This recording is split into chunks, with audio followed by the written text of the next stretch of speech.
اب ہم آتے ہیں اپنے دورہ قرآن کی طرف اور ہم آغاز کرنے لگے ہیں آج پہلا پارہ جو ہے الف لام میم۔ قرآن کی فضیلت آپ کو پتہ چل چکی ہے کہ رمضان المبارک میں ہی قرآن مجید نازل ہوا تھا، اس کا نزول ہی رمضان المبارک میں ہے، اس لیے زیادہ سے زیادہ کوشش کرنی ہے کہ ہم قرآن مجید کو پڑھیں۔ ان اوقات میں اپنے زیادہ تر اوقات جو ہے قرآن مجید کو پڑھنے، اس کو سمجھنے اور بلکہ سمجھ کر پڑھنے میں گزاریں، تو ایک ایک آیت کے بدلے 1000 آیات کا ثواب ملتا ہے۔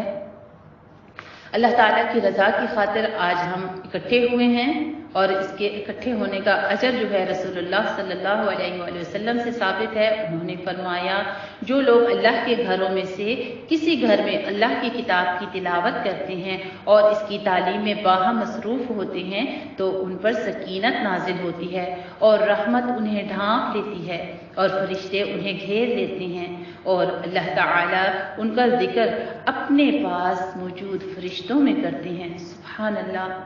انسان کیا چیز ہے، ایک بشر، ایک گناہگار، اور اللہ تبارک و تعالی تمام عرش و فرش کا مالک، وہ ان کا ذکر کرتا ہے۔ ہمیں خوش نصیب بنایا اللہ تعالی نے، اللہ ہمیں اس قرآن کا حق کرنے والا بنا دے۔ اللہ کے ذکر کی بڑی فضیلت ہے اور جب اکٹھے ہو کر اللہ کو یاد کیا جاتا ہے تو اس کا اجر و ثواب اور اس کا فائدہ کئی گنا بڑھ جاتا ہے۔ حضرت ابو ہریرہ رضی اللہ تعالی عنہ سے روایت ہے کہ آپ صلی اللہ علیہ وآلہ وسلم نے فرمایا اللہ تبارک و تعالی کے کچھ فرشتے ہیں جو اللہ کی زمین میں چکر لگاتے رہتے ہیں، وہ اللہ کے ذکر کی مجلسیں تلاش کرتے ہیں اور الحمدللہ اس وقت بے شک آن لائن ہی صحیح لیکن ایک مجلس قائم کیے ہوئے ہیں، ہم سب بہنیں بھی اللہ تعالیٰ کا ذکر سن رہے ہیں، اللہ کا ذکر کر رہے ہیں، یہ بھی ایک مجلس ہے۔ ہم نے پوری غور و فکر کے ساتھ اپنے اس کلام کو سننا بھی ہے اور سمجھنا بھی ہے اور پوری کوشش کرنی ہے، اللہ سے دعائیں مانگنی ہے کہ یا اللہ یہ 30 پارے ہمیں سمجھ اور فہم کے ساتھ پڑھنے کی، اس پر عمل کرنے کی توفیق عطا فرمانا۔ گزشتہ ہماری جتنی زندگی میں گناہ خطائیں ہو چکی ہیں، اس کو پڑھنے، اس کو سمجھنے، اس کو عمل کرنے میں یا رب العالمین تو ان کو پوری کر دینا اور ہمارے لیے اس کو سہل و آسان فرما دینا، اس کو ہمارے لیے جنت میں نجات کا ذریعہ بنا دینا۔ جب وہ کوئی ایسی مجلس پاتے ہیں جس میں اللہ کا ذکر ہوتا ہے تو ان کے ساتھ بیٹھ جاتے ہیں، وہ ایک دوسرے کو اپنے پروں سے اس طرح ڈھانپ لیتے ہیں کہ اپنے اور دنیا کے آسمان کے درمیان کی وسعت کو بھر دیتے ہیں۔ جب لوگ منتشر ہو جاتے ہیں تو یہ فرشتے بھی اوپر کی طرف واپس چلے جاتے ہیں اور آسمان پر چلے جاتے ہیں تو اللہ عز و جل ان سے پوچھتا ہے، حالانکہ وہ ان کے بارے میں سب سے زیادہ جاننے والا ہے۔ فرشتوں سے اللہ تبارک تعالیٰ پوچھتے ہیں تم کہاں سے آئے ہو؟ وہ کہتے ہیں ہم زمین میں تیرے بندوں کی طرف سے ہو کر آئے ہیں جو تیری پاکیزگی بیان کر رہے تھے، تیری بڑائی کہہ رہے تھے اور صرف تیرے ہی معبود ہونے کا اقرار کر رہے تھے اور تیری حمد و ثنا بیان کر رہے تھے اور تجھ ہی سے مانگ رہے تھے۔ فرمایا وہ مجھ سے کیا مانگ رہے تھے؟ انہوں نے کہا وہ آپ سے آپ کی جنت مانگ رہے تھے۔ فرمایا کیا انہوں نے میری جنت دیکھی ہے؟ انہوں نے کہا پروردگار نہیں۔ فرمایا اگر انہوں نے میری جنت دیکھی ہوتی تو کیا ہوتا؟ کسی الحاح و زاری سے مانگتے، وہ کہتے ہیں اور وہ تیری پناہ مانگ رہے تھے۔ فرمایا وہ کس چیز سے میری پناہ مانگ رہے تھے؟ انہوں نے کہا تیری آگ یعنی جہنم سے اے رب۔ فرمایا کیا انہوں نے میری آگ دیکھی ہے؟ انہوں نے کہا اے رب نہیں۔ فرمایا اگر وہ میری جہنم دیکھ لیتے تو ان کا کیا حال ہوتا؟ وہ کہتے ہیں وہ تجھ سے گناہوں کی بخشش مانگ رہے تھے تو وہ فرماتا ہے میں نے ان کے گناہ بخش دیے اور انہوں نے جو کچھ مانگا میں نے ان کو عطا کر دیا اور انہوں نے جس سے پناہ مانگی میں نے انہیں پناہ دی۔ رسول اللہ صلی اللہ علیہ وآلہ وسلم نے فرمایا وہ فرشتے کہتے ہیں پروردگار ان میں فلاں شخص بھی موجود تھا، سخت گناہ گار بندہ، وہاں سے گزرتے ہوئے ان کے ساتھ بیٹھ گیا تھا۔ آپ صلی اللہ علیہ وآلہ وسلم نے فرمایا تو اللہ تعالیٰ ارشاد فرماتے ہیں میں نے اس کو بھی بخش دیا۔ یہ ایسے لوگ ہیں کہ ان کی وجہ سے ان کے ساتھ بیٹھ جانے والا بھی محروم نہیں رہتا۔ اسے صحیح مسلم نے بیان کیا ہے اور سید الاستغفار میں توبہ میں بھی ان باتوں کو بیان کیا گیا، ان حدیث مبارکہ کو۔ ہم سب بھی جنت سے کم کسی چیز پر راضی نہ ہوں۔ ایسی مجلسوں میں دعائیں بھی قبول ہوتی ہیں اور ان مجلسوں سے گزرنے والا شخص بھی محروم نہیں ہوتا۔ سبحان اللہ۔ تو اپنے ساتھ کوشش کریے کہ اپنے اہل و عیال کو بھی بٹھائیں، اپنی مزید بہنوں کو بھی دعوت دیں، اور جن تک ہم اللہ تعالیٰ کا یہ کلام پہنچا سکتے ہیں آپ ان کو دعوت دیں تاکہ وہ سنیں اور قرآن کی طرف آئیں۔ ہمارا مقصد صرف اور صرف اللہ کی رضا لوٹنا ہے، اس کا دیدار پانا ہے کہ اللہ رب العزت ہمیں روز محشر جب اٹھائے تو ہم اس کا چہرہ مبارک دیکھ سکیں۔ سورۃ الفاتحہ سے آغاز ہوتا ہے ہمارے آج کے قرآن کا، اور قرآن مجید کا آغاز کرنے والی یہ سورۃ الفاتحہ بہت سارے ناموں کی حقدار ہے۔ افتتاح کرنے والی قرآن کا ابن عباس سے مروی ہے کہ ہمارے درمیان جبرائیل نبی کریم صلی اللہ علیہ وآلہ وسلم کے پاس بیٹھے ہوئے تھے کہ اوپر سے ایک آواز سنائی دی۔ آپ صلی اللہ علیہ وآلہ وسلم نے سر اٹھایا تو جبرائیل علیہ السلام نے فرمایا، یہ آسمان کا دروازہ ہے جسے صرف آج کے دن کھولا گیا ہے، آج سے پہلے کبھی نہیں کھولا گیا تھا۔ پھر اس سے ایک فرشتہ اترا تو جبرائیل علیہ السلام نے فرمایا، یہ فرشتہ جو زمین کی طرف اترا ہے یہ آج سے پہلے کبھی نہیں اترا۔ پھر اس فرشتے نے سلام کیا اور کہا کہ آپ کو ان دو نوروں کی خوشخبری ہو، آپ صلی اللہ علیہ وآلہ وسلم کو دیے گئے ہیں جو دو نور جو آپ صلی اللہ علیہ وآلہ وسلم سے پہلے کسی نبی کو نہیں دیے گئے۔ ان میں سے ایک سورۃ الفاتحہ اور دوسرے سورہ بقرہ کی آخری دو آیات ہیں۔ سورۃ الفاتحہ بہت خاص سورت ہے، مفسرین نے اس کے 36 نام گنوائے ہیں۔ یہ واحد سورت ہے جس کی فضیلت اور تعریف خود قرآن مجید میں موجود ہے، جس کے بارے میں اللہ تبارک و تعالیٰ سورہ حجر میں فرماتے ہیں، وَلَقَدْ آتَيْنَاكَ سَبْعًا مِّنَ الْمَثَانِي وَالْقُرْآنَ الْعَظِيمِ۔ اللہ کا نام بہت بابرکت ہے، اور جب بسم اللہ کہہ دیا تو یہاں صرف اللہ کا ہی نام نہیں بلکہ اللہ کے جتنے بھی نام ہوں ان تمام ناموں کا ذہن میں رکھتے ہوئے ہم اپنے کام کا آغاز کرتے ہیں۔ الرحمن، جس کی رحمت بہت عام ہے، اس میں واسع وسیع رحمت کا ذکر ہے۔ الرحیم، الرحیم جو بار بار رحم فرمانے والا ہے، اس میں مسلسل رحمت کا ذکر ہے۔ اللہ تعالیٰ اپنا تعارف اپنی رحمت کے ساتھ کروا رہے ہیں، 2 بار تسمیہ میں اور 2 بار سورۃ الفاتحہ میں۔ تو قرآن پڑھنے سے پہلے اعوذ باللہ من الشیطان الرجیم پڑھ لینا ضروری ہے تاکہ اس قرآن کو سمجھنے کے لیے شیطان مردود سے اللہ کی پناہ میں آ جائیں۔ الحمدللہ رب العالمین، سب تعریفیں اللہ تعالیٰ کے لیے ہیں۔ حمد قول اور زبانی ہوتی ہے۔ جہاں ہم سورۃ الفاتحہ کا آغاز کریں گے وہاں پہ ہم یہ دیکھیں گے کہ سورۃ الفاتحہ ایسی سورت ہے جو کہ ام القرآن بھی کہا جاتا ہے اس کو، اور ام السوری بھی کہا جاتا ہے، یعنی تمام سورتوں کی ماں، تمام قرآن مجید کی ماں۔ تو ماں کے اندر جیسے ماں کی ایک ایک جھلک جو ہے وہ تمام بچوں میں پائی جاتی ہے، اسی طرح سے تمام قرآن مجید کی صورتیں جو ہیں ان میں سورۃ الفاتحہ کی جھلک پائی جائے گی۔ تو آپ سب نے انشاءاللہ تعالی ہم نے پوری کوشش کرنی ہے کہ جو ہم قرآن کو پڑھیں گے، سیکھیں گے، سمجھیں گے، اس پہ اللہ تعالیٰ کی تعریف بیان کرتے ہوئے شکر ادا کریں گے کہ اللہ رب العزت نے ہمیں اس قابل بنایا کہ ہم اس کو سمجھنے کے قابل ہیں۔ اللہ تعالیٰ اس کو پڑھنا سمجھنا ہمارے سہل و آسان فرمائے۔ اللہ تعالیٰ کی تعریف ہم زبان سے کیوں نہ ادا کریں۔ ہر نعمت اللہ کی دی ہوئی ہے، اور خاص طور قرآن کی نعمت اللہ تعالیٰ کی طرف سے ملی ہوئی ہے۔ ہم اللہ کی تعریف نہ بھی کریں، کائنات کی ہر چیز اللہ کی تعریف بیان کرتی ہے، اسی لیے سورت کا آغاز جو ہے وہ یہاں سے ہوتا ہے، الحمدللہ رب العالمین، اللہ کا شکر ادا کرتے ہوئے اپنی اس نعمت کا کہ اللہ تعالیٰ نے ہمیں ایمان کی نعمت سے نوازا، ہمیں درست اندام بنایا، ہمیں اس قرآن کو پڑھنے، سننے، سمجھنے کے عاقل اور بالغ سمجھ و فہم کے ساتھ پیدا فرمایا۔ ہم اللہ کی تعریف نہ بھی کریں، کائنات کی ہر چیز اللہ کی تعریف بیان کر رہی ہے۔ اس وقت بھی آسمان، زمین، شجر، ہمارا جسم بھی اللہ کی تعریف کر رہا ہے۔ تو ان ساری نعمتوں پر اللہ کی تعریف بیان کریں جس نے سب کچھ دیا ہوا ہے، مومن، منافق، کافر، سب کو وہ عطا کر رہا ہے، اور وہ مالک یوم الدین بھی ہے، تو سب تعریفیں اسی کے لیے ہیں۔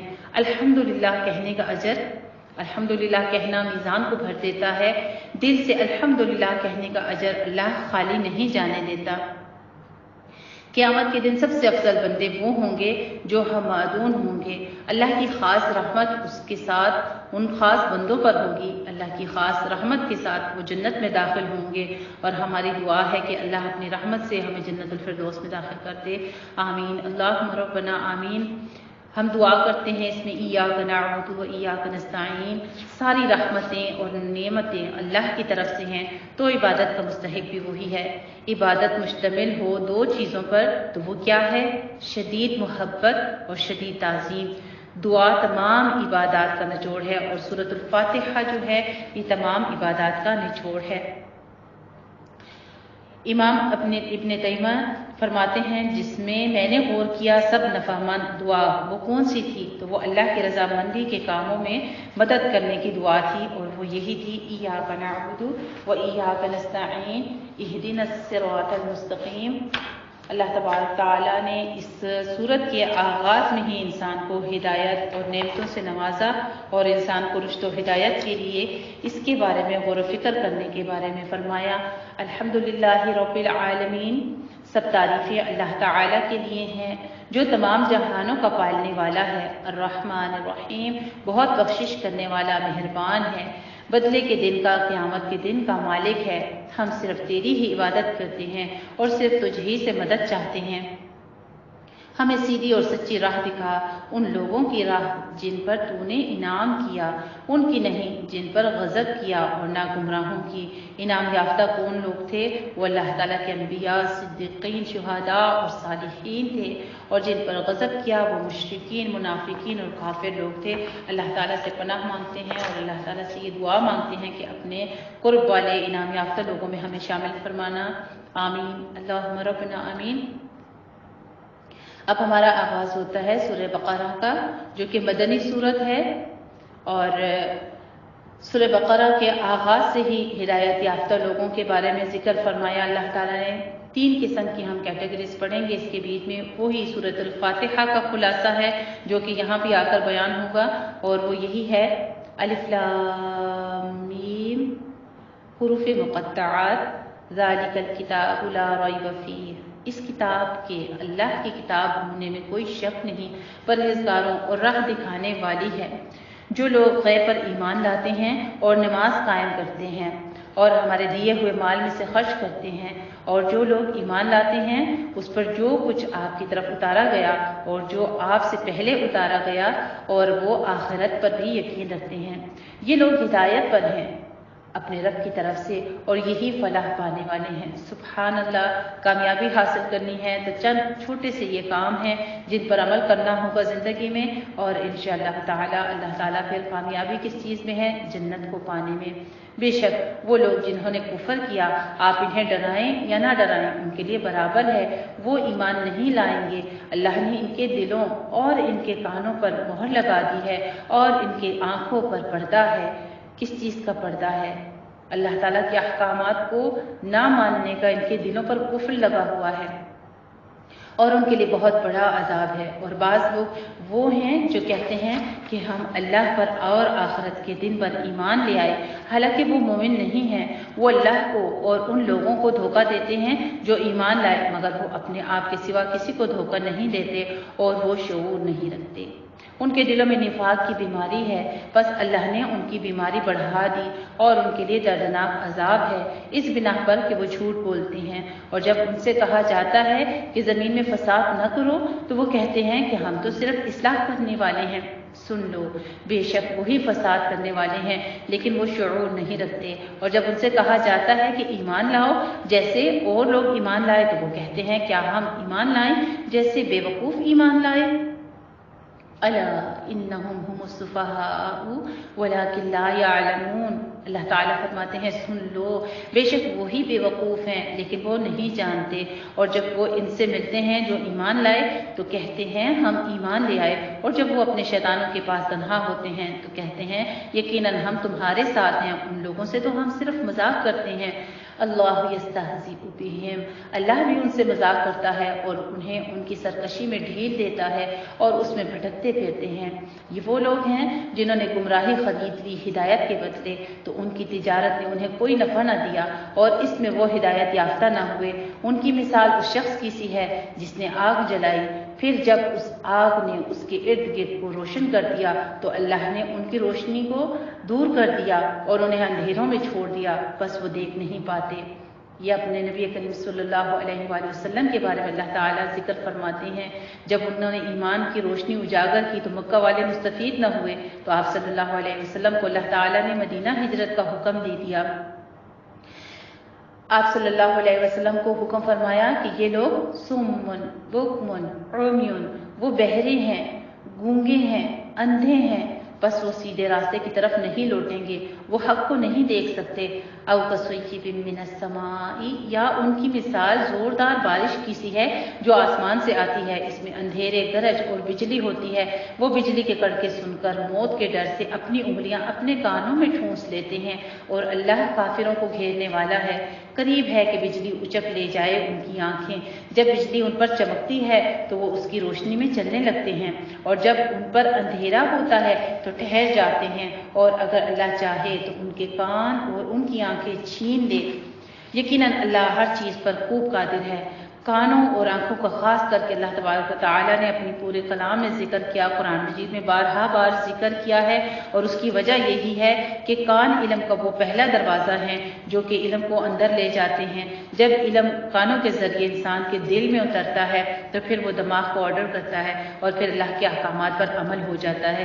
آنکھوں کا ذکر اس لیے ہے کہ اللہ نے آنکھیں اس لیے دی ہیں کہ اس کی قدرتوں کو دیکھیں اور اس کی قدرتوں کو پہچان کے اللہ تبارک و تعالیٰ کی پہچان حاصل کریں کہ وہ رب الکائنات جس نے اتنی بڑی بڑی نعمتوں سے ہمیں نوازا ہے وہ کیا خوب حکمت رکھنے والا ہے۔ اللہ تعالیٰ نے غور و فکر کرنے کے لیے یہ کان اور آنکھیں دیے ہیں، یہ قلب اللہ تعالیٰ نے اپنی عبادت کے لیے اپنی طرف رجوع کرنے کے لیے دیا ہے۔ اللہ ہمیں اسی طرح سے اپنے ان اعضاء کو اللہ تبارک تعالیٰ کے احکامات سیکھنے پر ترجیح دے اور اسی طرح سے ہمیں ان کے ساتھ مستفید ہونے کی توفیق عطا فرمائے۔ یا ایھا الناس اعبدوا، اے لوگو تم اپنے رب کی عبادت کرو جس نے تمہیں پیدا کیا اور ان لوگوں کو بھی جو تم سے پہلے تھے تاکہ تم پرہیزگار بن جاؤ۔ وہ رب جس نے تمہارے لیے زمین کو بچھونا بنایا اور آسمان کو چھت، اور اس نے آسمان سے پانی نازل کیا، پھر اس کے ذریعے سے کئی قسم کے پھلوں سے تمہارے لیے رزق نکالا۔ سبحان اللہ، اللہ تعالیٰ اپنی نعمتوں کا ذکر کر رہے ہیں، بس تم اللہ کے ساتھ شریک نہ ٹھہراؤ اس حال میں کہ تم جانتے ہو، اور اگر تم اس قرآن کے متعلق شک میں ہو تو جو ہم نے اپنے بندے پر نازل کیا ہے تو تم اس جیسی ایک صورت لے آؤ اور اللہ کے سوا اپنے مددگاروں کو بھی بلا لو اگر تم سچے ہو۔ فَإِن لَّمْ تَفْعَلُوا وَلَن تَفْعَلُوا فَاتَّقُوا النَّارَ الَّتِي، چنانچہ اگر تم یہ کام نہ کر سکو اور تم کر بھی نہیں سکو گے تو اس آگ سے بچو جس کا ایندھن انسان اور پتھر ہے اور وہ کافروں کے لیے تیار کی گئی ہے، اور ان لوگوں کو خوشخبری دے دیجئے جو ایمان لائے اور انہوں نے اچھے عمل کیے۔ یعنی ایمان لانا ہی کافی نہیں ہے، صرف یہی چیز کفایت نہیں کرتی ہے۔ ایمان کے حال میں تو رب نے ہمیں انعام کیا کہ پیدا کر دیا، اس کے بعد انسان کے اوپر ہے، ایک بشر کے اوپر کہ وہ عمل کرے۔ تو اچھے اعمال کے بعد پھر فرماتے ہیں ان لہم جنات تجری من تحتها الانہار، یقیناً ان کے لیے باغات ہیں جن کے نیچے نہریں بہتی ہیں، جب بھی انہیں ان میں سے کوئی پھل کھانے کو دیا جائے گا تو وہ کہیں گے یہ تو وہی ہے جو ہمیں اس سے پہلے دیا گیا تھا، اور ان کو اس سے ملتا جلتا پھل دیا جائے گا، اور ان کے لیے وہاں پاکیزہ بیویاں ہوں گی اور وہ ان باغوں میں ہمیشہ رہیں گے۔ یقیناً اللہ اس بات سے نہیں شرماتا کہ وہ کوئی سی بھی مثال بیان کرے، مچھر کی ہو یا اس سے بھی بڑھ کر حقیر یا عظیم ہو، پھر جو لوگ ایمان لائے تو وہ جانتے ہیں کہ بے شک یہ ان کے رب کی طرف سے حق ہے، لیکن جن لوگوں نے کفر کیا وہ کہتے ہیں کہ ایسی مثالیں پیش کرنے سے اللہ کی کیا مراد ہے۔ اللہ ایسی مثالوں سے بہتوں کو گمراہ کرتا ہے اور بہتوں کو ہدایت دیتا ہے، اور وہ ان سے نافرمانوں کے سوا کسی کو گمراہ نہیں کرتا۔ جو لوگ اللہ کا عہد پکا کر لینے کے بعد اسے توڑتے ہیں اور جن رشتوں کو اللہ نے جوڑنے کا حکم دیا ہے انہیں کاٹتے ہیں اور زمین میں فساد کرتے ہیں، وہی لوگ خسارہ اٹھانے والے ہیں۔ یعنی اللہ تعالیٰ نے کتنا سخت ناپسند فرمایا ہے وعدہ شکنی کو اور رشتوں کو توڑنے کو، یعنی قطع رحمی کو اللہ تعالیٰ نے سخت ناپسند فرمایا ہے، کیونکہ جو لوگ یہ عمل کرتے ہیں ان کو خسارے والے یعنی نقصان اٹھانے والے لوگوں میں شامل فرما دیا۔ کیف تکفرون باللہ وکنتم امواتا، تم اللہ کے ساتھ کیسے کفر کرتے ہو حالانکہ تم مردے تھے، پھر اس نے تمہیں زندہ کیا، پھر تمہیں موت دے گا، پھر وہی تمہیں زندہ کرے گا، پھر اسی کی طرف تم لوٹائے جاؤ گے۔ وہی اللہ ہے جس نے تمہارے لیے سب کچھ پیدا کیا جو کچھ زمینوں میں اور آسمانوں میں ہے، اور پھر وہ متوجہ ہوا، پھر ان کو ٹھیک کر کے 7 آسمان بنا دیے، اور وہ ہر چیز کو خوب سننے والا جاننے والا ہے۔ اور یاد کرو جب آپ کے رب نے فرشتوں سے کہا بے شک میں زمین میں ایک خلیفہ بنانے والا ہوں، انہوں نے کہا کیا تو زمین میں اس کو بنائے گا جو اس میں فساد کرے گا اور خون بہائے گا، اور ہم تیری تعریف کے ساتھ تسبیح کرتے ہیں اور تیری پاکیزگی بیان کرتے ہیں۔ اللہ نے کہا بے شک میں جانتا ہوں جو تم نہیں جانتے۔ وَعَلَّمَ آدَمَ الْأَسْمَاءَ كُلَّهَا، اور اس نے آدم کو سب کے سب نام سکھا دیے، پھر انہیں فرشتوں کے سامنے پیش کیا اور کہا اگر تم سچے ہو تو مجھے ان چیزوں کے نام بتاؤ۔ انہوں نے کہا تو پاک ہے، ہمیں علم نہیں سوائے اس کے جو تو نے ہمیں سکھا دیا، بے شک تو ہی خوب جاننے والا بڑا حکمت والا ہے۔ قال یا آدم انبئہم باسمائہم، اللہ نے کہا اے آدم تو انہیں ان چیزوں کے نام بتا دے۔ چنانچہ جب اس نے انہیں ان چیزوں کے نام بتا دیے تو اللہ نے کہا کیا میں نے تمہیں نہیں کہا تھا کہ بے شک میں آسمانوں اور زمین کی غیب جانتا ہوں، اور وہ بھی جانتا ہوں جو تم ظاہر کرتے ہو اور جو تم چھپاتے ہو۔ اور جب ہم نے فرشتوں سے کہا تم آدم کو سجدہ کرو تو سوائے ابلیس کے سب نے سجدہ کیا، اس نے انکار کیا اور تکبر کیا اور وہ کافروں میں سے ہو گیا۔ وقلنا یا آدم اسکن انت وزوجک الجنہ، اور ہم نے کہا اے آدم تو اور تیری بیوی جنت میں رہو اور اس میں سے سیر ہو کر کھاؤ جہاں سے چاہو، لیکن اس درخت کے قریب مت جانا ورنہ تم دونوں ظالموں میں سے ہو جاؤ گے۔ پھر شیطان نے ان کو اس سے پھسلا دیا۔ جس کام سے اللہ تعالیٰ نے روکا تھا آدم علیہ السلام کو، شیطان نے وہاں سے بہکایا اور دشمنی شروع کی آدم علیہ السلام کے ساتھ، اور پھر اس کی ذریت کے ساتھ بھی دنیا میں کرتا رہا اور کرتا رہے گا تا قیامت، جیسا کہ ہم انشاءاللہ تعالیٰ قرآن مجید میں تمام طویل جو ہے اس کے بارے میں معلومات جو ہے وہ پڑھیں گے، اور اپنے آپ کو شیطان کے اعمال سے بچانے کی پوری کوشش کریں گے، کیونکہ ہمیں پہلے پارے کے آغاز میں ہی پتہ چلتا ہے ہمیں ہماری اس کتاب میں ہی کہ شیطان میں جنت میں داخل ہو کر روبرو انہیں بہکایا یا وسوسہ اندیزی کے ذریعے، لیکن اس بات کو ہمیں دیکھنا ہے کہ اس نے اللہ کو سجدہ نہیں کیا، اور اسی دشمنی کی بنا پر اس نے آدم علیہ السلام کی اولاد کو بھی بہکانے کا وعدہ کیا اللہ رب العزت سے۔ فَأَزَلَّهُمَا الشَّيْطَانُ عَنْهَا فَأَخْرَجَهُمَا، انہیں اس سے نکلوا دیا جس میں وہ تھے، اور ہم نے کہا یہاں سے اترو، تم میں سے بعض لوگ بعض کے دشمن ہیں اور تمہارے لیے زمین میں ٹھکانہ ہے، اور تمہیں ایک خاص وقت تک اس سے فائدہ اٹھانا ہے۔ پھر آدم علیہ السلام نے اپنے رب سے چند کلمات سیکھے تو اللہ نے ان پر مہربانی فرما دی اور اس پر توجہ کی، بے شک وہی بہت توبہ قبول فرمانے والا نہایت رحم فرمانے والا ہے۔ سبحان اللہ، اللہ تعالیٰ کے خوبصورت نام و صفات تواب الرحیم بیان کی جا رہی ہیں۔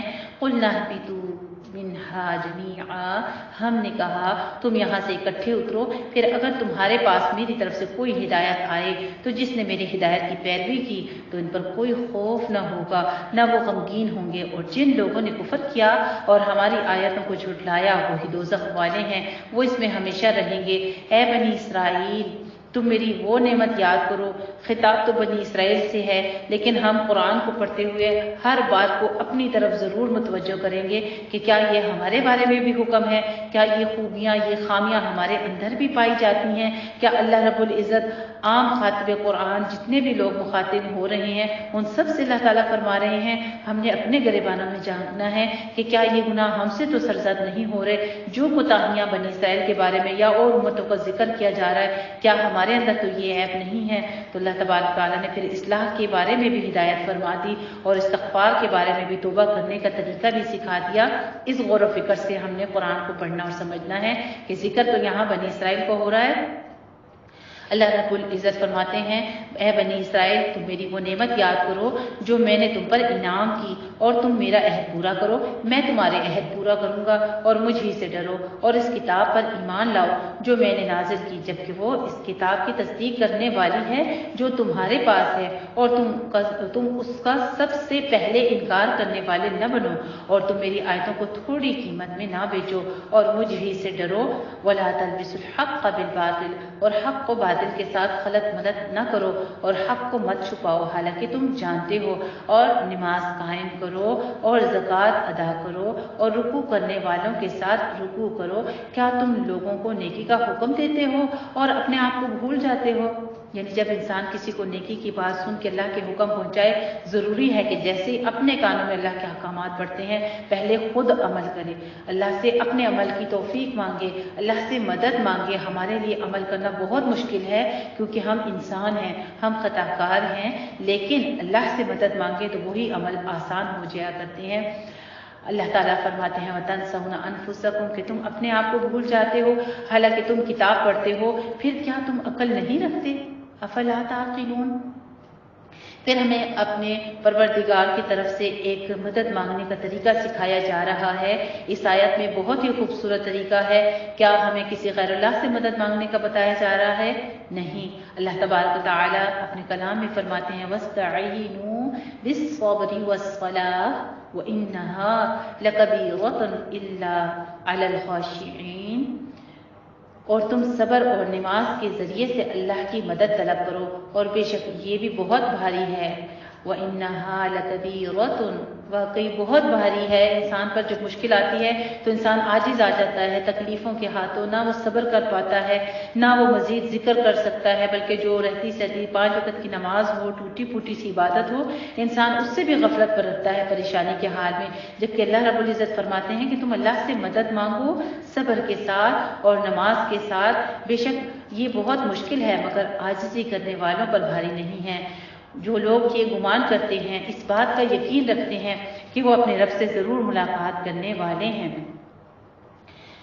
الحمدللہ یہاں تک ہمارا پہلا رکوع جو ہے قرآن مجید کا تکمیل ہوتا ہے. اور اب میں 5 منٹ مدیحہ الحمدللہ ہمارے ساتھ پچھلے سال بھی تھی, میری بہت پیاری بہن ہے اور انشاءاللہ تعالی ہم لوگ ساتھ ہی ہیں. آپ لوگوں کو جتنے بھی ہمارے انشاءاللہ تعالی ربع پارہ کے مین پوائنٹس ہوں گے وہ جو ہیں مدیحہ آپ کے ساتھ شیئر کیا کرتی ہیں. دعا ہے وہ آپ کو پارے کی سینڈ کرتی جائے گی انشاءاللہ تعالی, اور ریکارڈنگ وغیرہ جو ہے تو وہ بھی ہم کوشش کریں گے کہ آپ کو پرووائڈ کر سکیں جہاں تک پاسبل ہوگا انشاءاللہ تعالی. جی مدیحہ. انشاءاللہ ہم اس قرآن پاک میں زیادہ سے زیادہ جو ہے شرک کے حوالے سے پڑھیں گے جو ہمیں ہمارے لیے جائز نہیں ہے. تو اس کے حوالے سے ایک حدیث ہے کہ اگر اللہ کے نبی صلی اللہ علیہ وسلم نے فرمایا اگر تم کو ٹکڑے ٹکڑے بھی کر دیا جائے تو بھی تم شرک مت کرنا. تو دعا ہے کہ انشاءاللہ اس سال ہم یہ عہد کریں گے کہ اس رمضان مبارک میں ہم اپنی جڑ سے اس شرک کا خاتمہ کریں جو کہ اللہ کے نبی صلی اللہ علیہ وسلم نے ایک حدیث میں فرمایا ہے جس کا مفہوم یہ ہے کہ قیامت کے قریب شرک جو ہے تو وہ ایسا ہوگا جیسے اندھیری رات میں کالے پہاڑ پہ کالی چیونٹی, یعنی کہ ہمیں وہ دکھائی بھی نہیں دے گا کہ ہم کس صورت میں شرک کر رہے ہیں. ہم بچوں کو کالا ٹیکا لگا دیتے ہیں, جی یہ کیسے شرک ہے؟ یہ وہی شرک ہے جو اندھیری رات میں ہم چونٹی نظر نہیں آتی ہمیں کالے رنگ کی. تو اس طرح سے یہ شرک جو ہے تو ہمارے اندر کوٹ کوٹ کے بھرا ہوا ہے. تو میری پیاری بہنوں کوشش کرنا یہ ہے ہم سب نے کہ ہم نے اس شرک کا خاتمہ کرنا ہے کیونکہ اس کے بغیر ہماری نجات نہیں ہے. ہم سب یہ سمجھتے ہیں کہ ہم نے کلمہ پڑھ لیا ہے تو ہم جنت کے حقدار ہیں. تو اللہ تعالیٰ کی ذات یہ فرماتی ہے کہ جس نے ذرہ برابر بھی شرک جس کے دل میں ہوگا رائی برابر, رائی کے دانے کے برابر بھی, تو وہ جنت سے محروم کر دیا جائے گا. تو کتنی بدبختی ہے انسان کے لیے. تو کوشش کرے ہر اس چیز کو نوٹ کرے کہ کیا یہ شرک تو نہیں, یعنی ہر بے جان چیز یا انسان جو ہے اللہ کی بنائی ہوئی مخلوقات آپ کو کوئی نقصان نہیں دے سکتی. یا انسانوں کی بنائی ہوئی چیز آپ کو کوئی نقصان نہیں دے سکتی. اور اگر آپ یہ سوچتے ہیں کہ ہم نے جو ہے تو وہ ہے جو کوا بول گیا مہمان آئیں گے، یا جو ہے تو ہم نے بچے کو کالا ٹیکا لگا دیا، کالے دھاگے پہنا دیے تو اس سے ہم بچ جائیں گے، تو یہ آپ جو ہے تو چھپا ہوا ایک شرک کر رہے ہیں. تو برائے مہربانی تمام میری پیاری بہنیں آپ سب اس چیز کو نوٹ کریں اور اپنے اندر سے اس شرک کا خاتمہ کرنے کی کوشش کریں. جزاک اللہ خیر. بالکل بے شک یہ بات حقیقت ہے، اور خاص طور پر ہمارے گھروں میں جب برتن ٹوٹ جاتا ہے تو یہ بدشگونی اور شگن، یہ شگن لینا اور بدشگونی جو ہے یہ مشرکین مکہ کا فیور تھا، اور یہ ان کے کام تھے، ان کے اعمال تھے. وہ پرندے سے فال نامے کرواتے تھے، تیر اندازیاں کرتے تھے اور تیروں سے فالنیم وغیرہ نکلواتے تھے. یہ تمام اعمال جو ہیں یہ کفر کے وقت کے تھے. اب ایمان آ چکا ہے، اسلام آنے کے بعد بھی اگر ہم کفر و شرک والی حرکتیں کریں گے تو پھر ہم کہاں کے مومن کہلائیں. مومن میں اور کفر میں، شرک میں ایک فرق یہی ہے کہ وہ ایمان باللہ کرتا ہے، ایمان بالغیب اللہ کرتا ہے، اور آپ نبی کریم صلی اللہ علیہ وآلہ وسلم کے اس حکم پر، اللہ کے اس حکم پر بھی ایمان لاتا ہے. وَمَا نَهَاكُمْ عَنْهُ فَانْتَهُوا، کہ نبی کریم صلی اللہ علیہ وسلم جس کام سے روک گئے ہیں بس ہمیں وہ کام نہیں کرنا ہے. انشاءاللہ تعالی ہم سب اس کے اوپر پوری کوشش کریں گے. وآخر دعوانا الحمدللہ رب العالمین. سبحانک اللہم وبحمدک نشہد ان لا الہ الا انت نستغفرک ونتوب الیک. سبحان ربک رب العزة عما یصفون وسلام علی المرسلین والحمدللہ رب العالمین. الحمدللہ رب العالمین. السلام علیکم ورحمۃ اللہ وبرکاتہ.